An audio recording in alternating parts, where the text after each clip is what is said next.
Si tu te lances dans la vidéo en 2026, il y a quelques erreurs qui vont te faire perdre du temps, de l'argent et de la motivation. Dans cette vidéo, je vais te dire comment les éviter. Let's get it.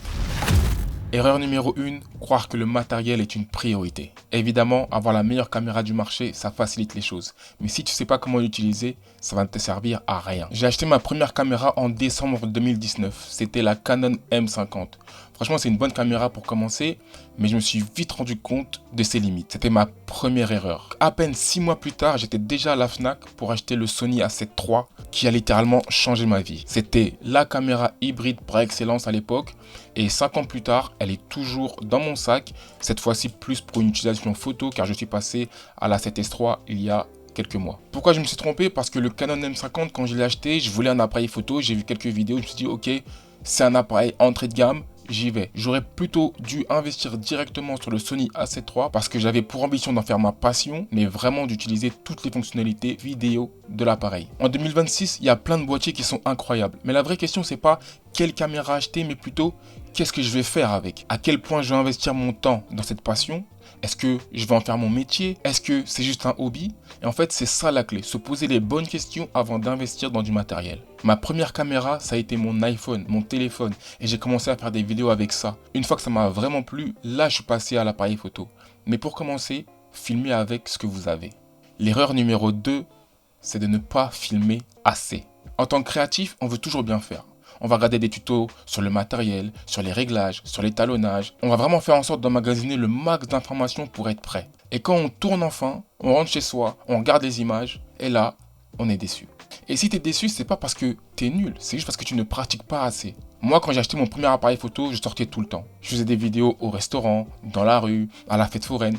Peu importe où j'étais, j'avais ma caméra et je faisais des images. Je prenais en vidéo tout ce que j'avais devant moi. Et c'est vraiment uniquement comme ça que tu comprends la lumière, le cadrage, le mouvement. Les vidéos YouTube, c'est super. Tu vas apprendre des choses, etc.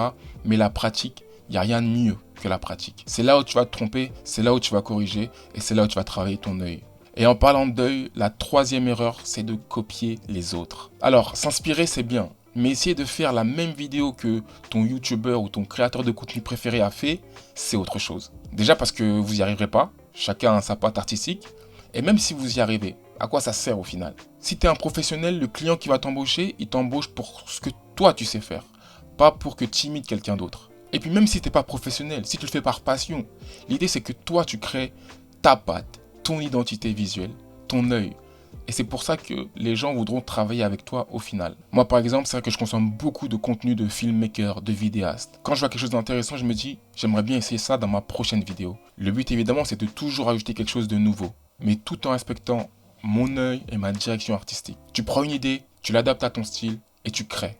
Pas de copier-coller. L'erreur numéro 4, c'est se comparer. Alors je dis ça, mais même moi aujourd'hui, je me compare constamment aux créateurs sur les réseaux. Et évidemment, on a toujours tendance à suivre des gens qui vont nous inspirer, des vidéastes à qui on aimerait ressembler.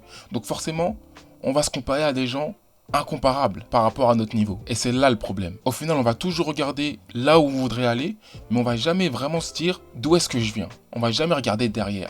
Alors que c'est avec le nous d'avant qu'il faut se comparer. Et si tu te compares toujours au meilleur, tu peux très vite te démotiver, penser que t'es pas assez bon, et là ça devient problématique. Ce qu'on a souvent tendance à oublier, c'est que eux aussi ils ont commencé au niveau 0. C'est juste que maintenant, avec la pratique et l'expérience, ils en sont là où ils sont. Mais ça veut dire aussi que tu peux arriver à ce niveau-là. Moi, quand j'ai des moments de doute, je vais sur mon Instagram, je vais dans les vidéos archivées et je regarde ce que je faisais il y a 4-5 ans. Là, je me dis, ok, je vois le niveau que j'avais, je vois l'évolution maintenant et je vois le chemin parcouru. Et je me dis, ok, je faisais ça à mes débuts, aujourd'hui j'arrive à faire ça, ça veut dire que demain je pourrais faire encore mieux. C'est vraiment cette approche que tu dois avoir avec toi-même. Uniquement te comparer avec le toi d'avant et les personnes qui t'inspirent, de les utiliser uniquement comme source d'inspiration, mais pas comme comparatif. Et enfin, une dernière erreur, c'est penser que c'est impossible. Quand tu as une caméra, rien n'est impossible, vraiment. Tu peux te retrouver dans des sphères auxquelles tu n'aurais jamais pensé. Tu vas te retrouver dans des backstage, tu vas te retrouver dans des jets privés, tu vas te retrouver dans des vestiaires de footballeurs professionnels. Peu importe ce que tu veux faire, si tu y crois et si tu as une caméra, ça peut t'ouvrir énormément de portes. Donc non, rien n'est impossible. Pour conclure, si tu te lances en 2026, retiens que le matériel vient après. Tu dois filmer et pratiquer le plus possible. Tu dois développer ton propre style, ton œil et arrêter de te comparer à l'incomparable. Tu filmes, tu rates, tu recommences. C'est comme ça que tu deviens un vrai vidéaste, c'est comme ça que tu gagnes de l'expérience. Si tu ne me connais pas, je m'appelle Gilles, j'ai quitté mon CDI il y a 1 an et demi pour vivre de ma passion, la vidéo, et je suis maintenant vidéaste freelance à plein temps. Si tu veux suivre mon parcours, n'hésite pas à me soutenir en t'abonnant, je partage vraiment tout ici, il n'y a pas de filtre. On se voit dans la prochaine vidéo, et n'oublie pas d'ici là, si tu dors, ta vie dort.